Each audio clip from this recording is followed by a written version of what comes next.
اعوذ باللہ من الشیطان الرجیم، بسم اللہ الرحمن الرحیم۔ آج حضرت زہرا سلام اللہ علیہا کی ولادت کی تاریخ ہے۔ آپ بعثت رسول کے 5ویں سال مکہ مکرمہ میں پیدا ہوئی۔ حضرت فاطمہ زہرا سلام اللہ علیہا رسول اکرم کی اکلوتی بیٹی تھی۔ آپ کی والدہ ماجدہ حضرت خدیجہ الکبریٰ سلام اللہ علیہا ہے۔ حضرت فاطمہ زہرا اور ان کی والدہ جناب خدیجہ سلام اللہ علیہا دنیا کی 4 باعظمت اور بافضیلت خواتین میں سے ہیں۔ جب حضرت فاطمہ 2 سال کی ہوئیں تو کفار اور مشرکین کے ظلم و ستم سے عاجز آ کر رسول اکرم صلی اللہ علیہ وآلہ اپنے گھر والوں اور چاہنے والوں کے ساتھ شیب ابو طالب میں چلے گئے، جہاں 3 برس رہے اور وہاں فاقوں پر فاقے ہوئے، اور بعض اوقات جینے کے لیے اللہ والوں نے درختوں کے پتے بھی کھائے۔ حضرت فاطمہ زہرا سلام اللہ علیہا بھی اپنے والدین کے ہمراہ شیب ابو طالب میں رہیں اور تمام مصائب میں شریک رہیں۔ شیب ابو طالب سے واپس آنے کے کچھ دن بعد ہی حضرت ابو طالب علیہ السلام کی وفات ہو گئی، اور اس کے کچھ عرصے بعد ہی حضرت خدیجہ سلام اللہ علیہا بھی دنیا سے گزر گئی۔ یعنی حضرت فاطمہ زہرا سلام اللہ علیہا محض 5 برس کے سن میں ہی ماں کی ممتا سے محروم ہو گئی۔ آخر وہ پرآشوب رات بھی آئی جب دشمنوں نے آپ کے گھر کو گھیر لیا۔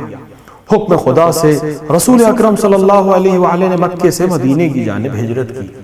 ہجرت رسول کے بعد آپ بھی مدینے چلی گئیں۔ مدینے میں حکم خدا سے رسول اللہ نے آپ کی شادی امیر المؤمنین امام علی علیہ السلام سے کر دی۔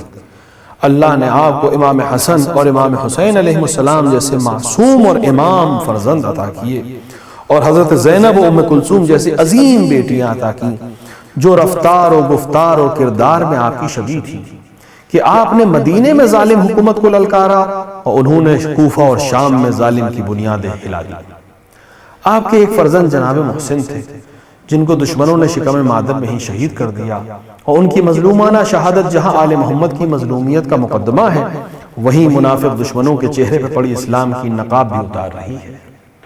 حضرت فاطمہ علیہ السلام بہت زیادہ عبادت کرتی تھی اور اللہ سے دعا کرتی تھی، وہ بھی دوسروں کے لیے دعا کرتی تھی۔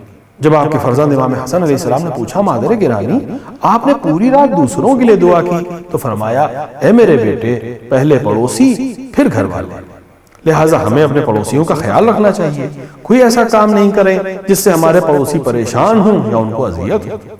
حضرت فاطمہ زہرا سلام اللہ علیہا غریبوں اور فقیروں کا بھی بہت خیال رکھتی تھی، کہ آپ نے اپنی شادی کا نیا جوڑا غریب عورت کو دے دیا اور خود پرانا لباس زیب تن کیا، اپنے اور اپنے بچوں کا کھانا فقیروں کو دے دیا اور خود فاقہ کیا۔ جب گھر میں کوئی چیز کھانے کے لیے نہ تھی تو اپنے گلے کا ہار اتار کے فقیر کو دے دیا۔ لہٰذا ہمیں بھی چاہیے کہ اگر ہم آپ کے چاہنے والے ہیں تو غریبوں اور کمزوروں کا خیال کریں، صرف خود کا خیال نہ کریں، کیونکہ یہ کام تو جانور بھی نہیں کرتے، بلکہ جانور بھی دوسروں کے کام آتے ہیں۔